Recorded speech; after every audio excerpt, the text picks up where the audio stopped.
Oh, that sucked. That sucked. Shit, I'm sorry. And the same fucking outcome. You know what the definition of stupid or insanity is? Look at that. What a beautiful day. What is up, ladies and fellow men children? Today we are going on a range test, an epic one. We're going to go through Eagle Vale. We're going to go through Minturn. We're going to go way, way back in the woods, and we're going to see what the range on the F3X Pro by Ghostcat can get. This adventure is going to be absolutely epic. We're going to have great views. We're going to talk about a lot of the hot subjects that are on tap today, especially surrounding e-bikes. A lot's going on. So let's jump on the Ghostcat F3X Pro and see what range we could get, and let's see some of the beautiful views that Colorado has to offer. Let's go. Boom, and there it is. That is the Ghostcat F3X Pro, and some of the upgrades they've done on this particular model from the previous Ghostcat F3X Pro is that they've added this KKE suspension on it. This has been really awesome. In the reviews, the off-road challenge that I did the other day, I'll leave a link below for that. It really performed incredibly well, and man, don't you just love that orange color? Let's jump on the Ghostcat F3X Pro. Let's do the range test on this 52 volt, 1500 watt motor with a 20 amp hour, 52 volt battery. Let's go. This is going to be exciting. This is going to be super cool. Not only is it going to be just a cool range test for the Ghostcat F3X Pro. I don't know if anybody's actually done a true range test, but I'm also going to get some absolutely gorgeous views and just kind of show you how beautiful it really is around this area. So there's a lot of things to hold on to, so please watch the entire video. Please subscribe, hit like, and most of all, leave a comment, because if you haven't noticed yet, I love to talk. So today it's really awesome. It's a little bit of an overcast today. We're actually supposed to get snow Friday and Saturday. Today is Wednesday, which is crazy. But it's like 60 degrees right now. And I was like, let's take advantage of a longer ride today, a range test. So, you know, pull up a chair, grab one of your favorite libations or three, cup of coffee, pack a bowl, whatever you want to do, because this is going to be a good long video and it's going to be super enjoyable, and there's just lots of things to talk about, lots of things to show you, and lots of things to find out. Just so many things going on in the e-bike world right now. It's just absolutely ludicrous. I mean, the tariffs, you know, those are going to affect everything just because of pricing, obviously, you know, and really right now on those tariffs, you know, you really need to go ahead and grab you a bike if you have the money. I think that is a super great idea to go ahead and jump in on saving some money if you buy it now, because those tariffs are definitely going to affect the overall price of the bike sooner than later. Now, with these tariffs going in effect, you know, pretty much on the next shipment of every e-bike manufacturer out there, so whatever's coming over next, and as their current supply dwindles, they're going to be forced to charge more just to, you know, put food in their mouths. I mean, that's going to be a major big deal. So prices are definitely going to go up. And how much is yet to be seen, and how much are these companies going to absorb the price?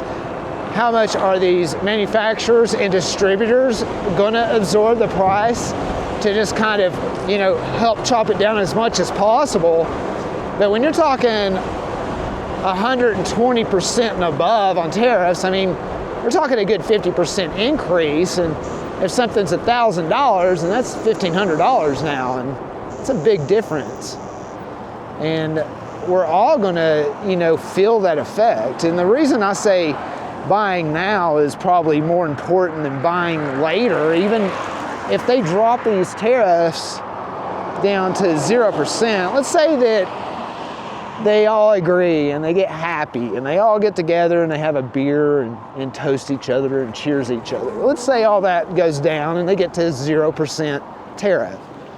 Well, there's absolutely zero guarantee that these companies and these manufacturers and these distributors will knock the price back down to pre-tariff. That rarely happens. So what you'll end up getting, what I see often, more often than not, is you'll see a good 15, 20% increase on the price from what it is right now, even if that tariff drops back down to zero. Now, the reason I say that is just because I've been in manufacturing, I've been in distributing, I've worked with Chinese companies for almost 30 years, not just the e-bikes and the music industry. When we had, you know, any kind of like CD player or MP3 player or any kind of hard drive or any kind of equipment like that, we used manufacturers from China. And that is just how it worked. And we had a lot of companies in our industry that were based in Beijing as well, and a lot of places in LA that were very much Chinese operated and owned businesses, and worldwide as well. So, you know, that culture is definitely different, and I absolutely love the Chinese culture. You know, their politics is one thing, but the culture is beautiful, and the food is great, and the women are just gorgeous, and the people are just wonderful freaking people. And I've never had one bad taste ever by an individual from China. And that's just the plain on truth now. Now, when it gets into politics and people that are in charge in any country, whether a dictator, communist regime, whatever, that's another level of people. And I'm not going to get into politics because the two things that I don't like getting involved in, especially on my channel, is politics and religion. We could talk about anything else, you know. But those two things, let's just try to leave those out because everybody's going to have their own opinion, and the hell if I'm getting sucked in on that one. But yeah, we're going to test out the range on this puppy, get some great views. Like I said, it's 60 degrees and gorgeous out, and it's just a perfect day to do a longer ride, and why the heck not? We're going to go through all kinds of different terrain. We're going to go through bike paths. We're going to go on rocky gravel terrain. We're going to go on dirt roads. We're going to go on a little bit of everything. Might even go on some railroad track areas too, just to add a little bit of nuttiness. But we're going to go through all kinds of different riding environments, all kinds of different riding situations, all kind of different power levels, and we're going to see what exactly this Ghostcat F3X Pro is capable of on a range test. We know it's got plenty of power, it's got great top speed, it's got pretty much the best suspension in the industry as far as e-bikes go. That KKE suspension, you know, they upgraded it from the D&M suspension, which was good already, but this KKE suspension is next level, you know. And I've had all kinds of bikes. I've had complete hardtails with no front suspension, like my Juice Trip Racer. I rode 3,000 plus miles on that. You know, I've had just front suspension, you know, even going back to the Ingway 2.0. You know, I've had all kinds of different types of suspension type bikes, and even the Ghostcat F3 with the D&M suspension on the rear, you know, I've got to test that as well. And this KKE suspension is not only more adjustable, which is huge because you've got your suspension and you've also got this thing called rebound. That's how fast that suspension pops back up. It's just a big difference when you could adjust that suspension so easily. And you could get like a suspension air pump and, you know, put more air in it if you need to add a little bit more, you know, rigidity to your ride, but you can always let some out and add a little bit more cushion to you. Now I weigh 170 pounds, I'm 6'3". I don't pedal this bike a lot just because the pedal height, but I do when I go by, you know, maybe some cops or just around people on the bike path, passing some people on the bike, so on and so forth. You know, I kind of do it then. But, you know, for the most part, it is a throttle-only bike. I'll be on your left here, sir. Okay. All right. But yeah, just get back to the e-bike thing and the tariff situation. My advice is get your bike now, because whatever those e-bikes are now, whether it's a Ghostcat, whether it's a rave bike, whether it's a Goat Power bikes, no matter what bike you're getting, it's right now is going to be your best time to get it. It's only going to go up because of the tariff. And after tariffs go away, which I say in a month, or less, it's not even going to be a thing. They'll work it out. But yeah, right now they're just playing, you know, the strong arm, and they're just doing their thing. And that's what high-level politics are. And that's what those high-level politicians do. They do those things. They get leverage and advantage for their own countries. It's how things work. It's just how it is, man, how it is. And the more you kind of pay attention but don't get too involved, the better off you are. And the least you voice your opinion, the smarter you are. It's like when I used to go to these big business meetings at Sony, it's like the person that keeps their mouth shut the most during the meetings usually gets asked the most questions, and at the end of the meeting usually comes out looking like the smarter one. It's just experience, and with experience and lessons comes wisdom. And at 52, I feel like I've got a little bit of wisdom now. And a little bit of wisdom is definitely buying your e-bike now as opposed to later when the tariff prices rise, and then even after that when they're still 15-20% of what they are now, because that's just how it works. It works that way, you know, in the wood industry. You know, me being a carpenter and a handyman, there's a lot of times I buy wood and do projects, and even art projects. I make ski signs and do all kinds of things, and it's just really crazy that those prices, you know, go up because, you know, oh, we got a wood shortage, we can't get no more wood, and then they go back down, but they never go back down to what they were. It's just a gradual way of economics and how cost, demand, and just as we go on into the future and your dollar gets weaker. That's just economics, and the most basic of economics is how that works. Looks like they've got this cleared out. There was a bunch of gravel here, so they're getting the bike lanes cleared. I know they said this weekend they're opening up the bike path that goes to Vail, which honestly should be open year-round anyway. They say it shouldn't be because of the elk migration. I'm like, well, I guess the elk don't mind the highway or the interstate at all. Just silliness. Silliness. I've seen many of deer carcass and animal carcass over there, and I don't think they were getting hit by any bikes. Let's just put it that way. So that's just a silly thing. The snow is just really melting. Now they should have this bike path open up going through the Minturn area. They should actually have it open. Not that we're going to take it. I might actually take the Boneyard. You know, we did that Boneyard off-road challenge the other day, and I'd really like to get some speed on the Boneyard now that I don't have the drone necessarily following us and have to worry about going too fast, too slow, losing the drone, having to go back and get the remote. I don't have to do that today. I can just concentrate. Do they have that bike path open? It looks like they do. I'm just gonna go up here and check it out. It definitely looks like they have opened it. Check that out. They have 100% opened it. How freaking cool is that? Let's take it.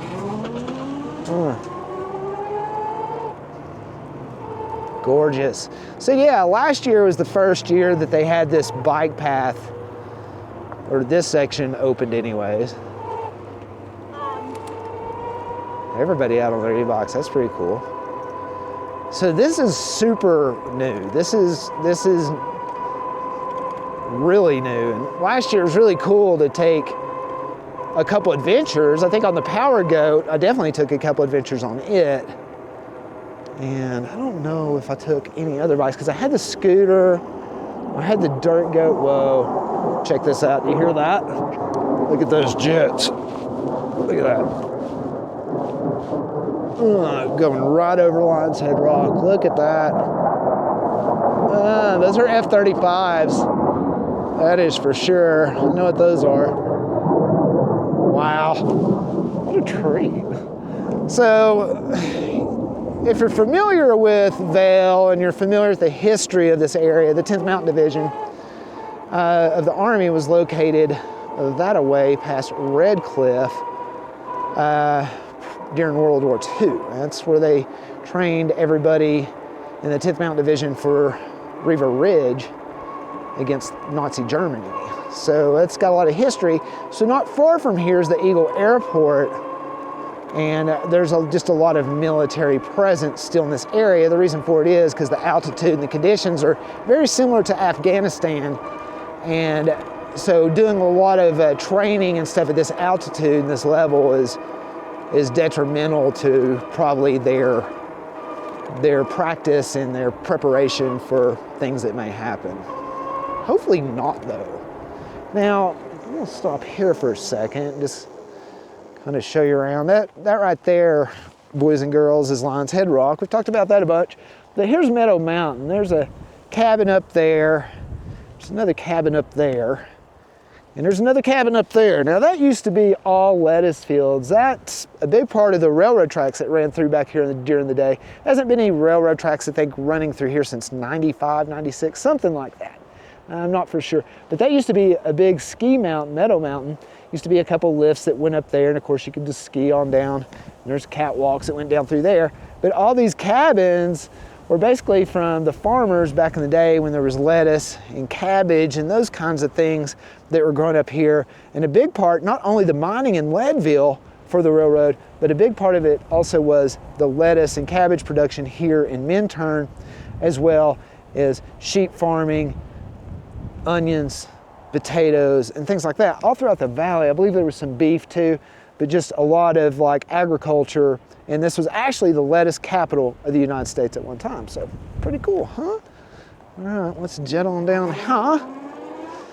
A little history for you. Wow, suspension on this thing is not much better. That's incredible. That's dirt bike-ish like.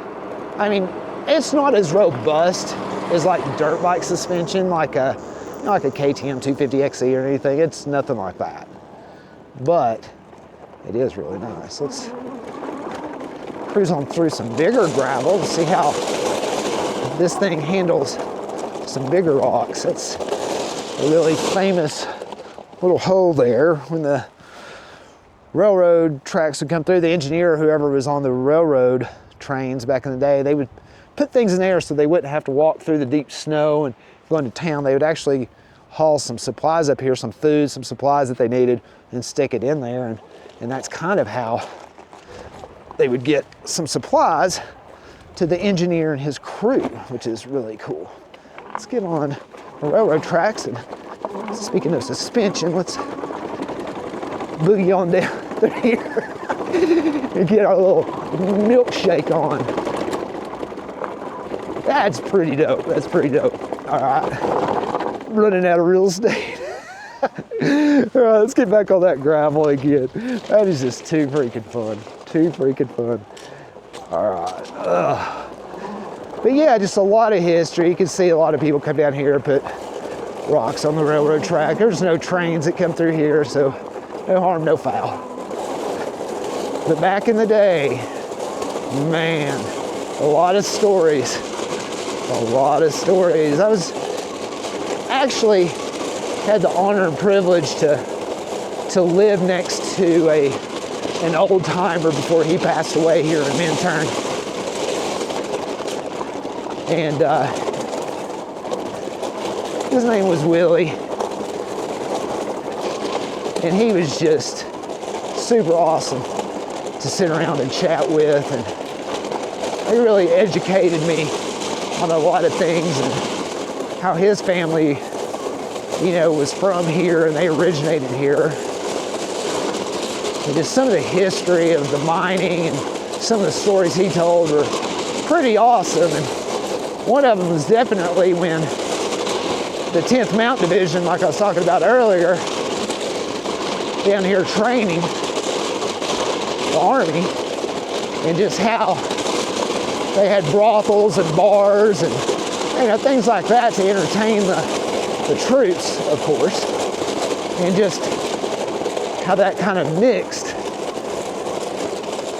with some of the miners. Now, the reason that mixed with the miners, they were mining, you know, like in Leadville for lead. A lot of it was copper, and Colorado's known for its silver more than its gold. That's why you got Silverton and Silverthorne and Silver Plume And then some gold too. They got places like Golden, Colorado, where the Coors factory is, believe it or not. Pretty cool stuff. All right, we're gonna pull up here, but when they clashed, the military clashed with the miners was usually over the women, and you can imagine how that would go. I mean, we all know what hypergamy is, and you know, you're living in a small mining town in Colorado, and all of a sudden this handsome Army fella, you know, it's got a rich family back home in Iowa or New York or Tennessee or whatever, might influence a young lady on what else is out there. And some things happened, and there may or may not have been some 10th Mountain Division Army men dropped in some mine shafts back in the day. That's a rumor. I don't know if that's true, but it definitely happened over that way. That's Battle Mountain. It's where a big Ute Native American war was. And people think it's Battle Mountain because the 10th Mountain Division, that's totally not. That's a big Native American war over hunting grounds and a lot of elk and deer and everything else you could imagine up there. There's also going to be a ski resort. Right up there's a little white patch. Now, they were making a ski lift there at one time. His name was Bobby Ginn. He was from South Carolina. He was going to make a Scottish-themed ski resort up there at one time and had plans on doing a lot of things in Minturn. There's Lions Head Rock. And one day, I don't know, about 10 years ago, I was living here, and the big pieces broke off and came down here and smashed all of this. As you could see, I mean, obliterated it. Just totally destroyed. I mean, look at this.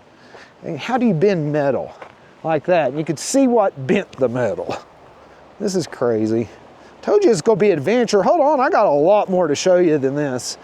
If we're gonna do a range test and it's gonna be long, it's gonna be doggone entertaining, but look at the size of this rock. I mean, look at that. That's just nuts. I mean, just nuts. I mean, so this big old rock was just one of a few rocks. The one that was sitting here, actually there was two sitting here. There's a big rock here and a big rock there. I think they pulverized it and moved it. And there's still pieces though, and fragments everywhere. But I mean, look at that, just the devastation of just how it split these railroad tracks is just crazy, and the force of the magnitude. Now, I'll show you exactly where I lived. I lived right there. As you could go across the street more, I lived right there when it happened. Now you'd think, boom, I would hear it. I didn't hear nothing. I guess I was sleeping good or whatever at the time, and it didn't affect me at all. It's crazy. There's a Ghostcat F3X Pro. It's really doing good right now. I'm gonna see how far we've made it. So according to this, I've got it on Do Not Disturb right now for multiple reasons. We went 6.48 miles, top speed 33 miles per hour, average speed is 17 miles per hour. That's not too shabby. Oh, check that out. What's all that over there? Is that some off-road stuff? Oh yeah, look at that. Looks like there's like a little off-road track right over there. It goes up through there. Should we go over there? Of course we should. Of course we should. We got the suspension. We've got this lightweight e-bike. And we've got that clearance that the pedals could get over the tracks, which, man, I'm telling you, that is becoming super big as I take this thing off-road. Oh my God.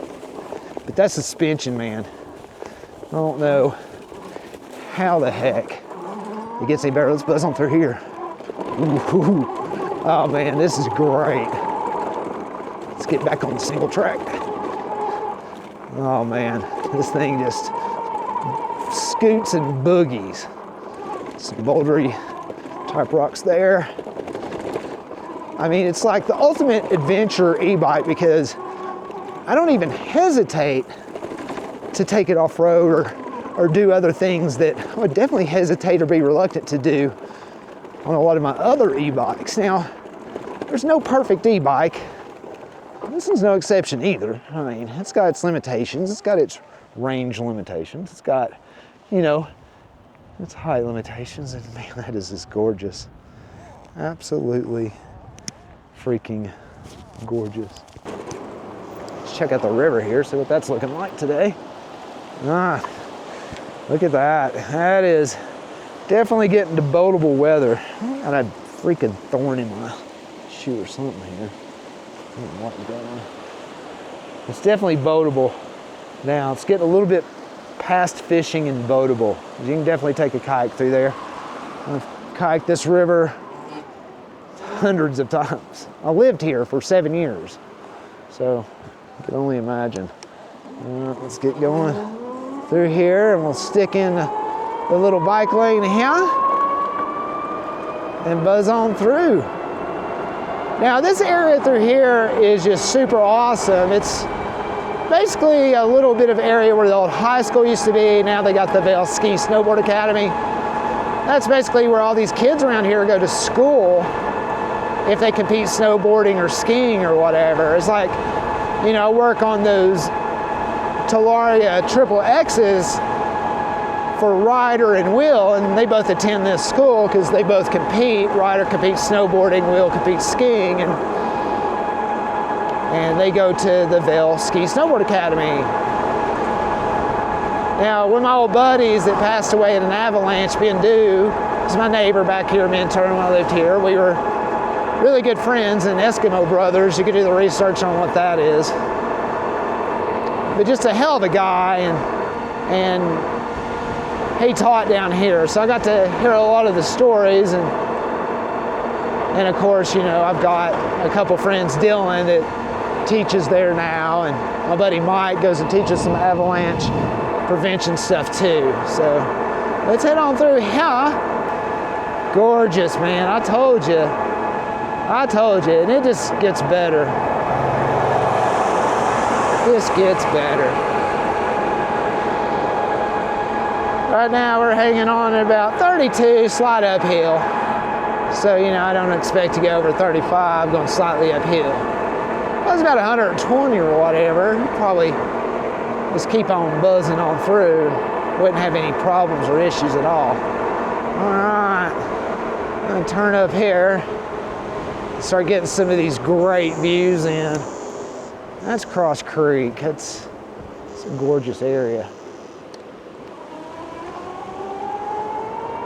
I mean, look at that here. This will give you an idea of how just awesome those beaver dams are. So you got a beaver dam here clogging up this area, and then you got other levels of beaver damming just to retain that water. Now, why they do it is because during the winter, and you know, throughout the rest of the year, their food is aquatic. A lot of aquatic vegetables as well as a lot of plants, you know, up on the land. But in the winter, it becomes super important that they'll store a bunch of their food in their lodges, and that cold water is keeping all that fresh, but also keeping that current and that stream from flowing as fast, and keeping a more stable environment for the beavers. And beavers are good for the land. They're a natural animal, and it's really a big deal how good they are for land. Now, house development and things like that, they could be, you know, problematic or whatever, and sometimes they got to get rid of them because you can't really relocate a beaver. That's just an animal you don't relocate. You could, you know, put in a habitat, you know, in captivity, but you can't just relocate a beaver. It's just not how that works. Never has, never will. There's the Ski and Snowboard Academy up there. A lot of the teachers, a lot of government type workers live through here. So it gives a lot of the teachers not a far place to go when, you know, they gotta go to work, and that's super cool. I don't know how much snow is still gonna be up this way, but I guess we're about to find out. Still a lot of snow, that is for sure.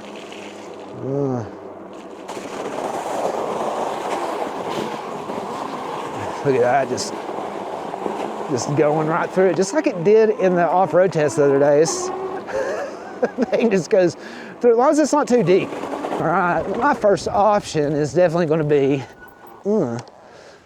to chain up the Ghostcat F3X Pro.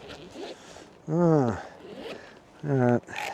Hopefully I won't forget to turn this off once I pause it. So I'm gonna pause it. All right.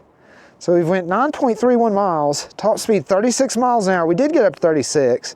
This is GPS, so it's accurate. We are at 52.1 volts. Now I've got 36, 48, 52. Now it being at 52.1, we're still at 60%. So I'm feeling pretty good about at least getting back home on 60% battery left. But as it depletes, as batteries deplete, we go down a little bit more. So this could be close to kind of getting it home. That's kind of worrisome. Look at that. Should we do it? Oh, that sucked. That sucked. Right in the water, fuck me. Colorado, man. That's a marsh area. That's very typical for a moose to be hanging out in there. Now, this is crazy. Moose aren't native to Colorado. They were basically introduced in 1978. A lot of people think they're native here. It's definitely not the case, and they're finding out, as you can see here, it's kind of destroying some vegetation and kind of weird. But now they got wolves, which that's a whole nother thing. Check it out, just some of the best fishing in the state of Colorado is right here. It really is. I'm not saying size of the catch, but you could get multiple species of trout. You get your brown, your cutthroat, your brookie, your rainbow. And I don't think there's any tiger trout in Cross Creek because everything here is pretty natural, except for the browns. Browns aren't native to America. It's actually native to like UK, Scotland, Ireland area. See the game trail going through there. Pretty dope. Just a great place to come fishing, a great place to come adventuring, a great place to come hiking. The trail goes quite a ways up, but it's not really accessible till almost June, July, or end of June, beginning of July. It's because there's a lot of this. The further up you go, the more of it there is. This is one of my favorite spots right here. You've probably seen me do a couple reviews or whatever on the e-bikes and coming out here and chilling, but check this out. It's Colorado at its finest, boys and girls. And this is probably my favorite place to fish ever, is right here. And you can see there's just multiple areas to fish just in this one spot, especially right there. I've caught my limit here almost every time I've ever came out here, but is this not absolutely freaking gorgeous? Let's try not to get freaking wet again. It's like where I jumped off, it broke. That kept me from going further than I needed to. And then where I landed probably wasn't the most solid of spots either. As you could see here, it's the same kind of shit, different story. And the same fucking outcome. You know what the definition of stupid or insanity is? Doing the same thing over and over, expecting a different result. But yeah, here's the different paw prints. You can get an idea of the deer, bear, fox, mountain kitty, and you know, stuff. It's like a turd more than anything as a rabbit print. Well, you know, at least the shoes got wet today, for whatever the heck that's worth. And Ghostcat should do a straight up Colorado version of this bike. Make it in like a cool Colorado blue color. Some silver accents on it, since Colorado is famous for its silver, and some white. So maybe like some cool blue, almost like a neon blue with some silver and some white, and call it the Colorado edition. It's like a little bit extra, like maybe some Magura brakes on it, you know, maybe some Shinko tires, just an extra thick paint job. It's things that make it just exceptionally awesome. I'd be down for that. Maybe some mag wheels instead of spoked, you know. I don't know, man. Maybe I'm gonna talk to Kevin and see. Let's get on buzzing through here, finish up this range test, and talk about the Ghostcat F3X Pro that's coming out.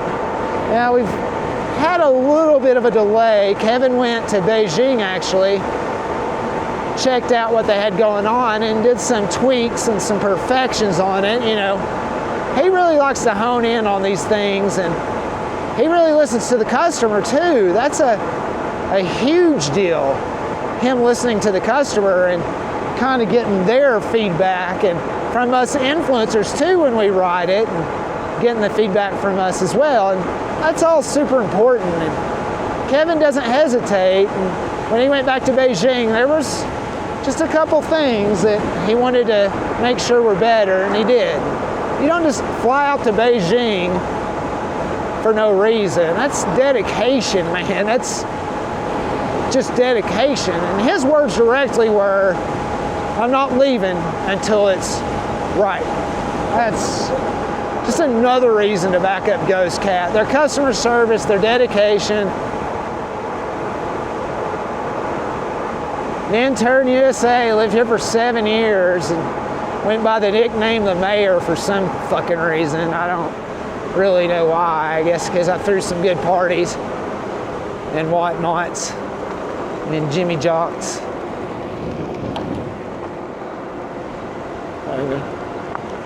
I used to live right up there. It's pretty cool. Old man turned the old hood.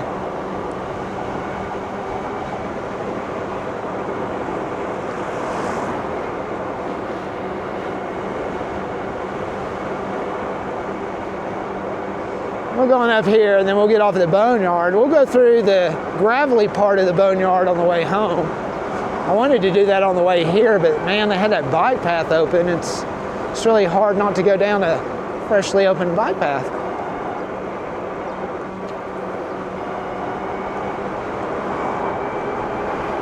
Just love this bike. Just go around town, get here on the highway for a little bit. Even though the speed limit's only 25, they're definitely going over that by 4 or 5 miles.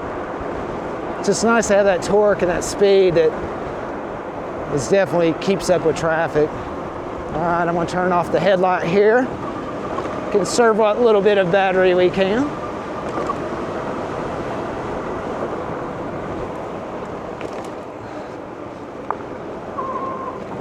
Buzzing through the boneyard in Intern USA at 30 miles an hour, giggling like a kid. Now, if that doesn't say everything about e-bikes, then nothing does, man. Because there ain't nothing better than feeling young again. Just the best damn feeling in the world, man. How freaking fun is this? Oh my God, Ghostcat, you're changing lives. I can't imagine what this does for somebody that is more like in a handicapped type situation where they just can't get out and do things and go places as easy, you know, like their knee is bummed or whatever. And this right here is just changing lives, man, and getting that adrenaline feeling back in and get that blood pumping again. I sure as heck hope we get home before the rain hits at the very least, much less run out of battery and it rain on us. That would really suck. Let's go. All right, here we are. This is Whiskey Hill. And again, this is a separate challenge of a freaking course to some e-bikes. Of course, the Ghostcat, it's not a problem going up, not a problem coming down. I do it, you know, every day, sometimes twice a day. So it's just a thing. Let's buzz on through here, give it some beans, and really just push this battery as much as we can. I'm still going over 30 miles an hour to start it all. That's just crazy.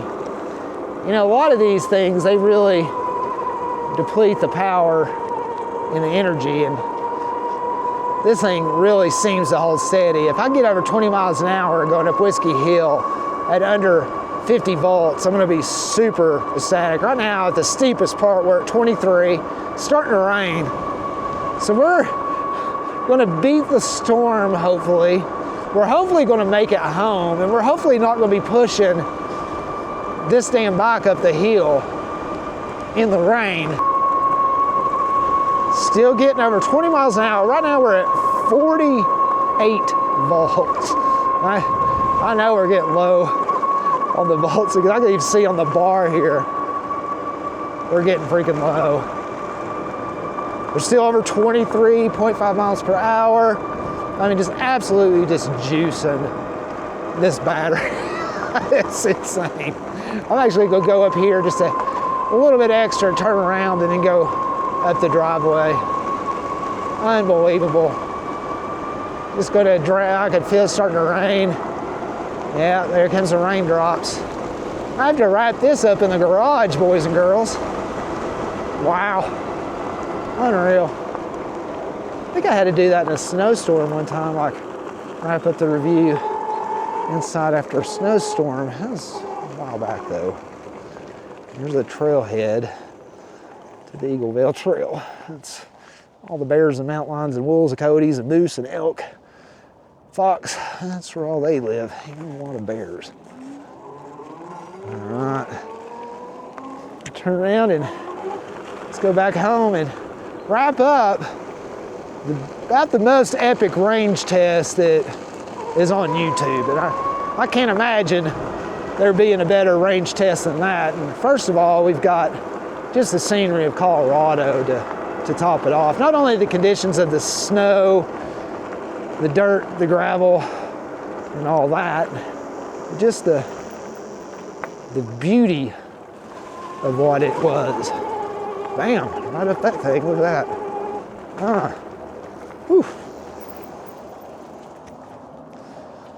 How about that? All right, let's check out these stats. We're at 100 minutes of recording time. Good Lord, we'll narrow that down. All right, we're gonna hit pause. There we are. We've done right under 19 miles, 36 miles per hour top speed, average speed 15 miles an hour. So get that, 18.54.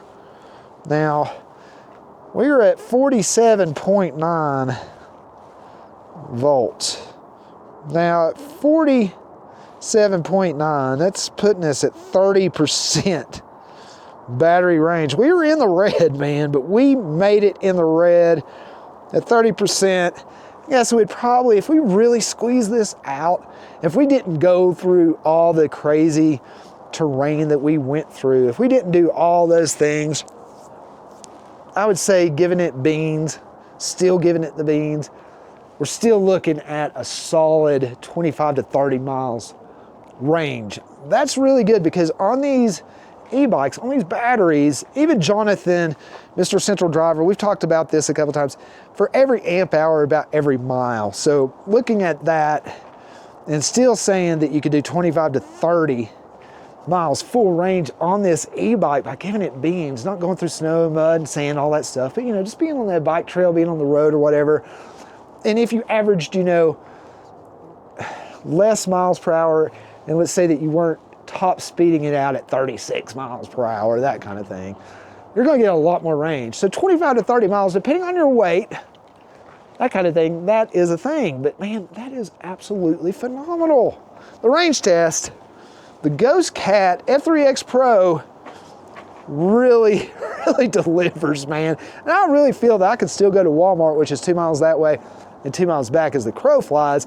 I really feel with 4 more miles, if I did like a little bit of pedaling, even if I had to, I don't even think I would, I could still go down Whiskey Hill and back up from Walmart. Super Mega Ultra Mart. Hope you enjoyed that. I know I sure as heck did. I always enjoy these rides. I always enjoy you coming along on these rides. Please subscribe, hit like, leave a comment. Tell me what you think. Tell me what you think of the Ghostcat F3X Pro if you've got it, if you're considering it or whatever. Use my discount code Colorado for any of the Ghostcat products. I'll leave a link below and my discount code to that and several other companies and my discount codes as well to save you money before this tariff really affects you. Again, get your e-bike now. Don't wait. It's crazy to wait. If you got to, I understand, but if you've got the money, do it. Because after these tariffs drop, even if they go to zero, that bike's still going to be 15-20% more than what it is now. It's just how economics work. Ugh. The range test of the Ghostcat F3X Pro really delivered it. Here comes the rain, as you can see there. I'm gonna go inside and get dry. We beat the rain, we beat the range test. Ghostcat delivered again. To our next adventure, this is Chris from the Colorado Adventure Channel. Peace. Slow down, can they